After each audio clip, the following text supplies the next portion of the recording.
Reka nongere mbifurize amahoro n'imigisha, reka nongere mbifurize kumererwa neza nshuti bavandimwe muryango mugari w'inyota TV. Tugatse muri studio aka kanya n'amakuru adasanzwe, by'umwihariko ni byinshi cyane biba bikomeje kugenda bivugwa, by'umwihariko ni byinshi cyane biba bikomeje kugenda byumvikana ku isi muri rusange, aho twikoza mu ngeri nyinshi ndetse kandi tukikoza mu makuru menshi tukakubwira uko situation ihagaze. Turaza kwikoza ku ruhande rw'umutwe wa Twirwaneho usanzwe ukorera hariya Iminembwe, wamaze gutangaza yuko uyu mutwe wafashe abasirikare benshi b'abarundi muri biriya bice, nyuma y'uko n'ubundi uno mutwe uri kugenda usatira ibice byose ukeka yuko birimo abasirikare b'abarundi bayogoje ibice bitandukanye byari muri Sud Kivu, aho benshi muri aba basirikare banashinzwa ndetse kandi bivugwa yuko bari mu mugambi ukomeye cyane wo kwica abaturage bahariye muri Kivu y'Amajyepfo bafatanyije n'aba FDLR bavuye mu Rwanda mu 1994. Ni nyuma y'uko Perezida Evariste Ndayishimiye apanze umugambi ukomeye wa jenoside hagati ye na Perezida Antoine Félix Tshisekedi Tshilombo na FDLR, ariko uyu mugambi ukaza kumupfubana kuko aya makuru yatangajwe n'umutwe wa M23, kuko bamenye amakuru akomeye cyane yuko uyu mu Perezida Evariste Ndayishimiye ndetse n'uwitwa Tshisekedi Tshilombo uyoboye igihugu cya Repubulika ya Demokarasi ya Kongo bari gutegura umugambi mibisha, imigambi karabutaka yo kwica abaturage cyangwa se yo guhemukira abaturage batuye muri Kivu y'Amajyepfo, ndetse kandi bikavugwa nyuma yuko n'ubundi igisirikare cy'u Burundi gikomeje kugenda gitoza FDLR yavuye mu Rwanda mu 1994. uko umunsi ugenda uza haza undi, kandi iyi ikaba situation ya hatari. Turaza kugaruka ku ruhande rw'abadepite mu nteko nshingamategeko ya Ukraine bananiwe kumvikana mu bitekerezo byatanzwe mu mavugurura y'itegeko yakozwe atuma ikigo gishinzwe kurwanya ruswa n'ishami ry'ubushinjacyaha rishinzwe kurwanya ruswa bigenzurwa na guverinoma. N'abadepite rero b'igihugu cya Ukraine bamaze barwaniye rwose mu nteko neza, binagaragara ngira ngo abari muri groupe yacu ndaza kubahereza amafoto. Ubaye utari muri groupe yacu wakwandika 0788 kandi ubaye ushaka no kwamamariza ku murongo wacu mugari, nabyo ni amahirwe twayatanze. Ni igiciro gitoya kandi ni igiciro kibereye ndetse kandi kiboneye buri muntu wese. Nibikomeje kugenda bigaragara kandi nibikomeje kugenda bivugwa, turaza kwikoza mu byiciro byinshi bitandukanye by'amakuru tuzanye aka kanya. Niko kandi nanone ngira ngo tuvuye kuri situation ku byavuzwe ndetse kandi ku byagaragaye mu nteko nshingamategeko y'igihugu cy'u Burusiya, turaza kugaruka kandi mu bikomeje kugenda bivugwa ndetse kandi ku bikomeje kugenda bigaragara ku ruhande rw'ihuriro rya AFC M23 rirwanya ubutegetsi bwa Repubulika ya Demokarasi ya Kongo, riteganya gushyira inkiko mu bice rigenzura kugira ngo zijye zitanga ubutabera buboneye mu bice n'ubundi umutwe wa M23 ugenzura. Ibi bibaye nyuma y'uko umutwe wa M23 cyangwa se AFC M23 bicaye bagasanga igikwiriye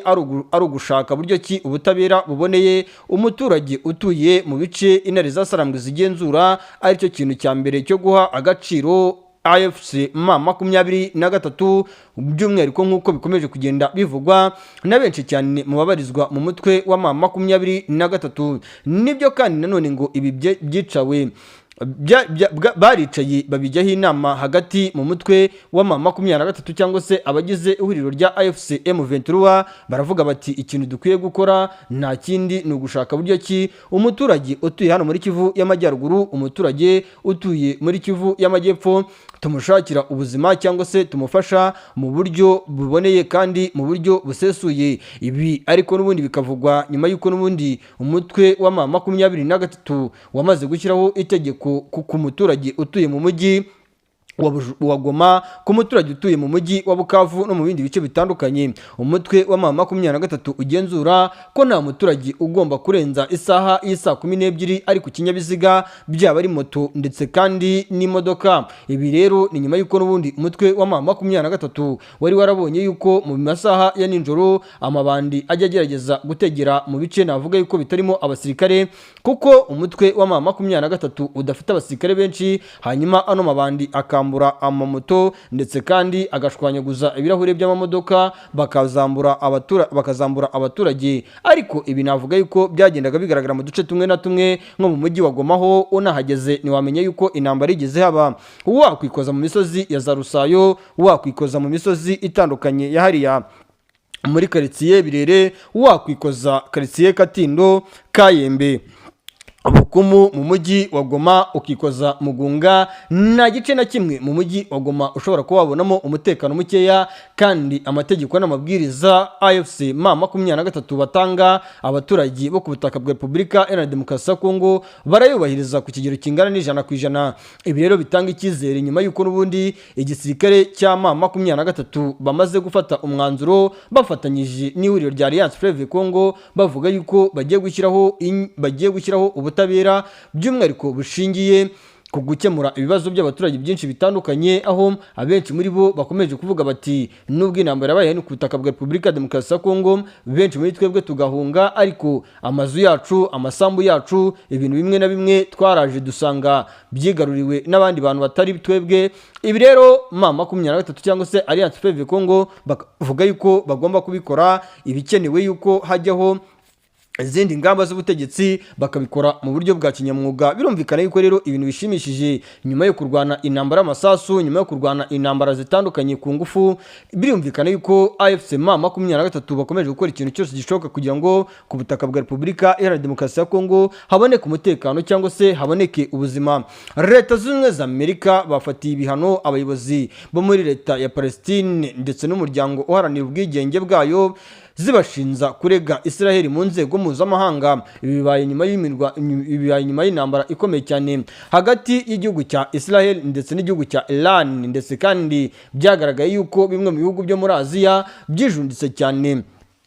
Leta Zunze Ubumwe za Amerika, bakijundika n'ibindi bihugu byo mu burengerazuba bw'isi birimo Ubwongereza n'ibindi bitandukanye byagerageje gusapotinga Israel, ariko n'ubundi bikavuga yuko nubwo Israel bagerageje kusapotinga nta kintu na gito byigeze bimara, kuko Israel n'ubundi yakubitiwe ku mirongo njyarugamba, yagerageje gukomeza kugaba ibitero ku ruhande rw'igihugu cya Iran. Babona Iran nayo irarakaye, bityo bivuga yuko Israel impamvu yahagaritse imirwano nta yindi nuko yabonye yuko ngo ikiguzi yatekerezaga yuko bizayisaba cyo guhangana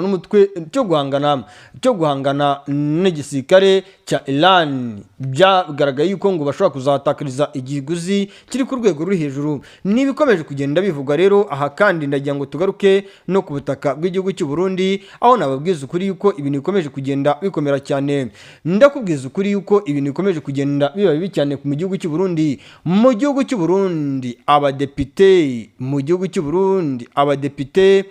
bari gusabwa kwiga icyongereza. Ni nyuma y'uko perezida Evariste Ndayishimiye yakomeje kugenda agaragara mu mbwirwaruhame nyinshi zitandukanye agerageza kuvuga icyongereza, ariko bikagaragara yuko perezida Evariste Ndayishimiye ngo icyongereza cye cyagiye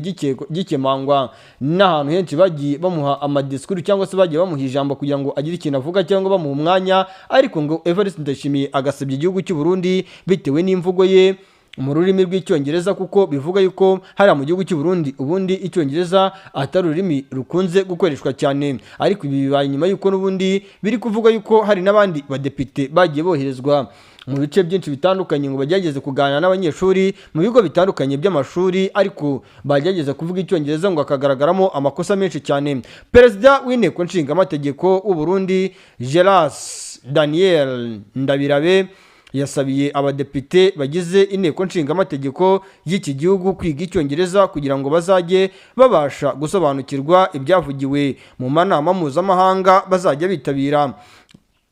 Ndabirabe yabigarutseho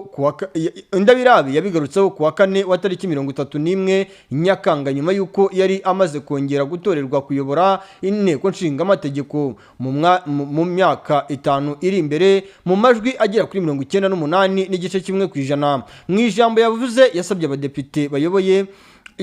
abadepite ayoboye kwiyungura ubumenyi bakiga ururimi rw'icyongereza. Ariko ibi bica amarenga n'ubundi ku bibazo byakomeje kugenda bigaragara mu gihugu cy'u Burundi, aho nakubwiza ukuri ko ku kijyanye n'ururimi rw'icyongereza bivuga yuko uretse n'aba badepite cyangwa minisitiri na perezida w'igihugu cy'u Burundi n'abajegajega mu kuvuga icyongereza. Ibi rero navuga yuko ari ibintu bitangaje kuba perezida uyoboye igihugu runaka kuvuga icyongereza ari ikibazo. Izi si inkuru navuga yuko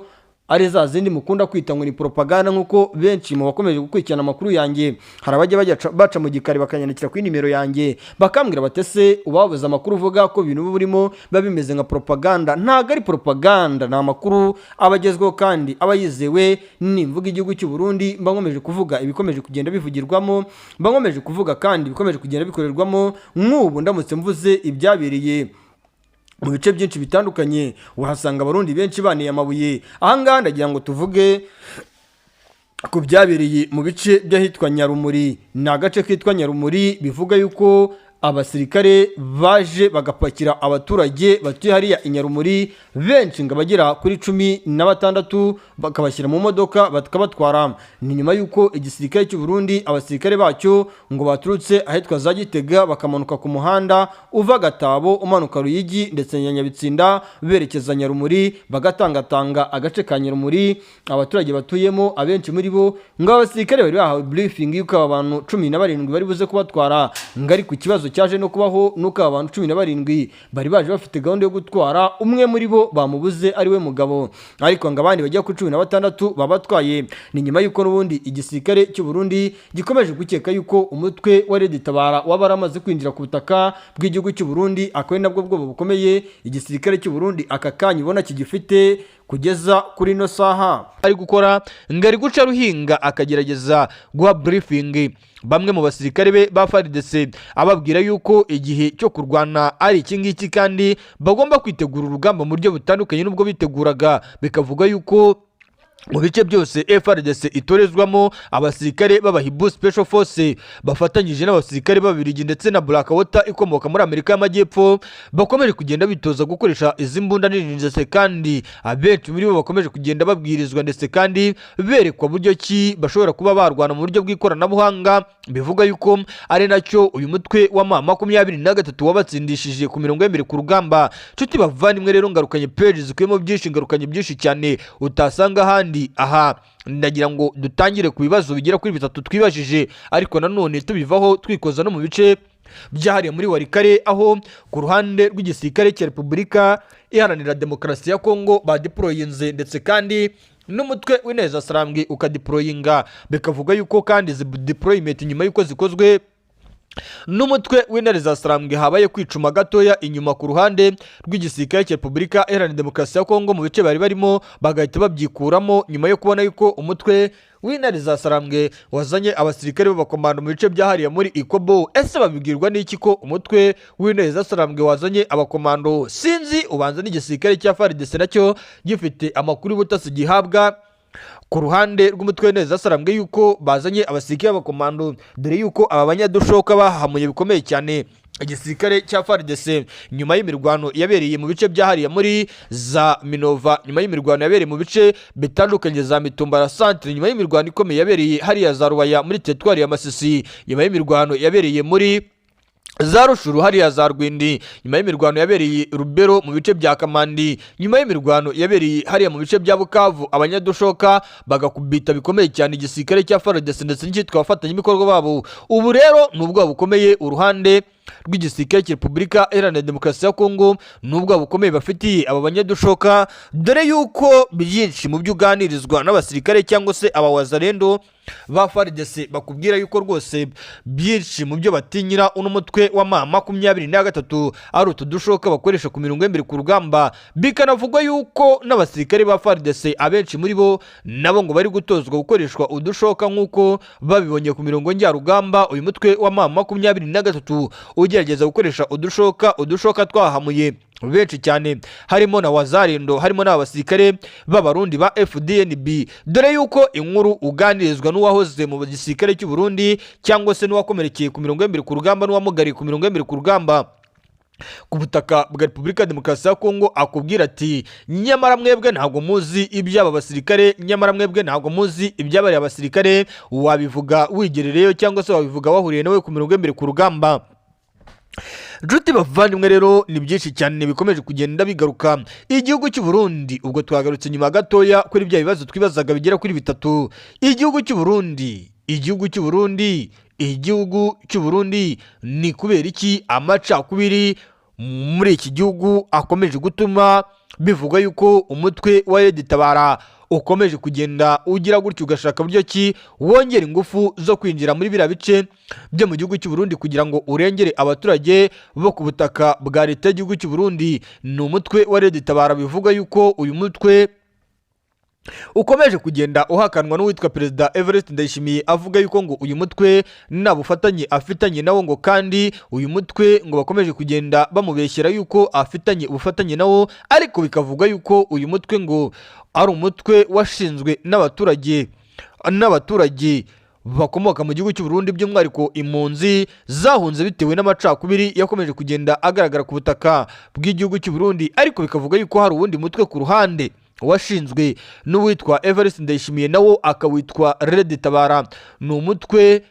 urimo abaturage b'igihugu cy'u Burundi, ariko bikavuga yuko atari abaturage b'igihugu cy'u Burundi, ndetse kandi bikemezwa n'abari hafi y'utwa Evariste Ndayishimiye yuko ibi Evariste Ndayishimiye yabikoze mu rwego rwo kujijisha, ngo ahubwo aba benshi ubona bagira gutya bakagaba udutero shuma mu gihugu cy'u Burundi bagateza akaduruvayo, ngo ni abasirikare ba FDNB uwitwa Evariste Ndayishimiye aba yagize gutya akambika imyenda ya gisivile, akabategeka nibuza kujya gukorera nk'igitendo nka Kibuye muri Bujumbura, ubundi akabategeka gukorera igitendo mu gace runaka Imakamba cyangwa se Bururi. Hanyuma Evariste Ndayishimiye akaboneraho ahahera avuga yuko ari kongera budget ndetse kandi ari kongera imbaraga mu bya gisirikare, yirengagije ibindi bikorwa bikenewe mu gihugu cy'u Burundi. Ibi rero abaturage benshi bakomeje kugenda bavuga yuko bimeze nk'aho ari uguhuma amaso abaturage b'igihugu cy'u Burundi, kandi nyamara ngo abaturage b'igihugu cy'u Burundi icyo bakeneye atari imbaraga za gisirikare cyane, ngo ahubwo icyo bakeneye ari icyitwa ibiribwa, bakeneye n'ubuzima, by'umwihariko ku ruhande rw'urubyiruko rw'igihugu cy'u Burundi rukomeje kugenda rutaka icyitwa ubushomeri n'ibindi bitandukanye mu gihugu cy'u Burundi bikomeje kugenda biyogoza iki gihugu cy'u Burundi. Uko umunsi ugenda uzaza undi niko bikomeje kugenda bikomera cyane, ndetse kandi ni nako bikomeje kugenda biba ihurizo mu gihugu cy'u Burundi. Nshuti bavandimwe rero ni byinshi bikubiyemo byinshi cyane, ni byinshi bikubiyemo amakuru menshi utasanga ahandi uretse hano ku murongo wacu mugari urajwe inshinga no kubapudetinga aha. Kandi ndagira ngo mbabwize ukuri ko abanyepolitiki b'igihugu cy'u Burundi abenshi mu bashyigikiye Evariste Ndayishimiye bakomeje gusaba bya hafi igihano cy'urupfu, nyuma y'uko ngo mu gihugu cy'u Burundi hakomeje kugenda hagaragazwa inyuruzwa cyangwa se inyerezwa ry'umutungo mu gihugu cy'u Burundi rikomeje kugenda riteza inkeke uko umunsi ugenda uzahaza undi. Ibi kandi ngo bigakorwa nkana na bamwe mu banyepolitiki b'igihugu cy'u Burundi, aho abanyepolitiki bamwe b'igihugu cy'u Burundi bakomeje kugenda bashinja bagenzi babo mu kugira uruhare cyangwa se mu kunyereza umutungo mu gihugu cy'u Burundi. Nshuti bavandimwe rero ndagira ngo mbabwize ukuri ko ibintu bikomeje kugenda bikomera cyane. Nshuti bavandimwe rero ndagira ngo mbabwize ukuri ko ibintu bikomeje kugenda biba ikibazo uko umunsi ugenda uzahaza undi, niko igihugu cy'u Burundi ibintu bikomeje kugenda byiyongera, kandi niko ibintu bikomeje kugenda biba ikibazo, ndetse kandi bikanavuga yuko ibintu uko bikomeje kugenda biba ikibazo niko urugamba mu gihugu cy'u Burundi rukomeje kugenda ruba ihurizo, ndetse kandi rugirwaho ingaruka cyane na societe civile y'igihugu cy'u Burundi n'abandi batandukanye. Ndagira ngo mubwize ukuri ko ibintu bikomeje kugenda bikomera cyane, ndagira ngo mubwize ukuri ko ibintu bikomeje kugenda biba ihurizo uko umunsi ugenda uzaza undi ku butaka bw'igihugu cy'u Burundi, ndetse kandi no ku butaka bwa Repubulika Iharanira Demokarasi ya Kongo. Bikavuga yuko uyu Evariste Ndayishimiye impamvu yaba agiye nawe gushyiraho igihano cy'urupfu ngo nuko abagiriraga nabi Perezida Antoine Félix Tshisekedi Tshilombo, ndetse kandi n'abateguraga imigambi mibisha by'umwihariko yo kumwica, aba bagize gutya bagasa naho bagize ubwoba nyuma y'uko Perezida Antoine Félix Tshisekedi Tshilombo n'abanyepolitike bagenzi be nyuma y'uko bashyizeho igihano cy'urupfu, ndetse bakaza no kucyapurikiraho bamwe mu basirikare batandukanye b'igihugu cya Kongo. Biravugwa ndetse biremezwa yuko abageragezaga kugambanira Perezida perezida Antoine Felix Tshisekedi Tshilombo bagerageze gutya bakabigabanya, ndetse kandi bakabigabanya ku rwego rudasanzwe, nyuma y'uko babonye y'uko ibi bintu byo kugambanira cyangwa gukomeza kwifatanya bya hafi n'abantu bashaka guhirika ubutegetsi bw'uwitwa perezida Antoine Felix Tshisekedi Tshilombo bishobora kuba byabashyira mu kaga, by'umwihariko bishobora kuba byanagira gutya bikaba byanabashyira mu gihano cy'urupfu. Nibyo byatumye ngo igisirikare cya Repubulika Iharanira Demokarasi ya Kongo gikomeje kugenda n'abagerageza kukigambanira babikora mu buryo buzimije cyangwa se butagaragara. Aha kandi bikanavuga yuko ariyo mpamvu uwitwa perezida Evariste Ndayishimiye ngo ibi bintu yagerageje kubiganiriza bamwe mu banyepolitiki batandukanye b'igihugu cy'u Burundi, abenshi muri bo bakemeza yuko iki gihano cy'urupfu gishobora kuba cyashyirwaho kugira ngo barebe yuko abakomeje kugambanira igihugu cy'u Burundi ndetse kandi n'abakomeje kunyereza umutungo mu gihugu cy'u Burundi bashobora kuba babigabanya. Ariko benshi mu baca urwenya baravuga bati niba ari igihano cy'urupfu cyagashyizweho mu gihugu cy'u Burundi bagakwiye kuba bagishyiraho bahereye ku witwa Evariste Ndayishimiye, kuko nta wigeze agambanira igihugu nk'uko Evariste Ndayishimiye yagambaniye igihugu. Ntawigeze agambanira igihugu nk'uko Evariste Ndayishimiye yajyanye abasirikare mu gihugu cya Repubulika ya Demokarasi ya Kongo bagapfirayo, abenshi muri twebwe nitubone n'imirambo y'abaturage bacu b'igihugu cy'u Burundi. Batise kugambanira igihugu birenze kuri urwo rwego ni ikihe? Abenshi muri bo baravuga bati Evariste Ndayishimiye niwe mugambanyi wa mbere w'igihugu cy'u Burundi, bati kuko igihugu cy'u Burundi benshi muri twebwe twabwiye yuko abasirikare bagiye ku mirongo njyarugamba ku butaka bwa Repubulika ya Demokarasi ya Kongo bazahabwa indishyi y'akababaro. Twategereje indishyi y'akababaro amaso ahera mu kirere. Bati rero umugambanyi urenze Evariste Ndayishimiye w'igihugu cy'u Burundi ninde? Benshi bati rero Evariste Ndayishimiye niwe wagakwiye kuba ahabwa icyo gihano cy'urupfu, ndetse n'abandi banyepolitike b'igihugu cy'u Burundi bati kuko yanze yuko abaturage bahungiye mu bihugu bitandukanye batahuka bagataha iwabo, aho akomeje kubashinja yuko ari abagambanyi. Bati ni gute umuntu yaba yaraheze ishyanga, ni gute umuntu yaba yarahunze igihugu cye akagira n'umwanya wo kugambanira igihugu cye? Ibyo rero ni ibibazo bikomeje kuba ihurizo, ni ikibazo wakwibaza nanjye nkibaza, tukibaza abatese ibi bintu twabifata gute, twabigendamo gute, twabyemera gute? Ese Evariste Ndayishimiye iki gihano cy'urupfu n'abanyepolitike b'igihugu cye cy'u Burundi baba bagiye gushyiraho nk'uko perezida Antoine Felix Tshisekedi Tshilombo yaba yaragishyizeho, cyaba kigiye gutanga umumaro ku butaka bw'igihugu cy'u Burundi? Ariko nubwo ibi byose biri kuvugwa, nubwo ibi byose biri gukorwa, ntibikurwaho yuko n'ubundi igihugu cy'u Burundi ubukungu bwacyo bukomeje kwisanga mu kaga. Nibivuze yuko igihugu cy'u Burundi ibibazo bikomeje kugenda byongera. Ni icyitwa ibitoro byabaye ikibazo ku rwego rudasanzwe, aho n'abenshi mu bakomeje kugenda bajya kubigura mu buryo budasanzwe cyangwa mu buryo navuga yuko ari uburyo bw'amagendu. Abenshi muri bo bakomeje gutabwa muri yombi, ndetse n'abagerageje gukekwaho ayo makuru ngo bivugwa yuko bafatirwa mu nzira n'imodoka zabo bakazamburwa n'abapolisi, n'abagerageje kujya kuzinda cyangwa kujya gutanga amande baba batswe imodoka zabo bakazibura, bagasanga polisi yarazigurishije cyangwa abanyepolitike b'igihugu cy'u Burundi barazigurishije, bavuga yuko ngo ibi ngibi ngari mu rwego rwo kugira ngo bihanize benshi cyane bakomeje kugenda bakora ibikorwa bidashyigikiwe n'ingoma y'uwitwa Evariste Ndayishimiye. Bikavuga yuko rero uwitwa Evariste Ndayishimiye aka kanya nawe ari gushyirwa ku rutonde rw'abanyepolitike bari gukoresha igitugu, ndetse kandi bari guteza ibibazo abaturage bayoboye muri rusange.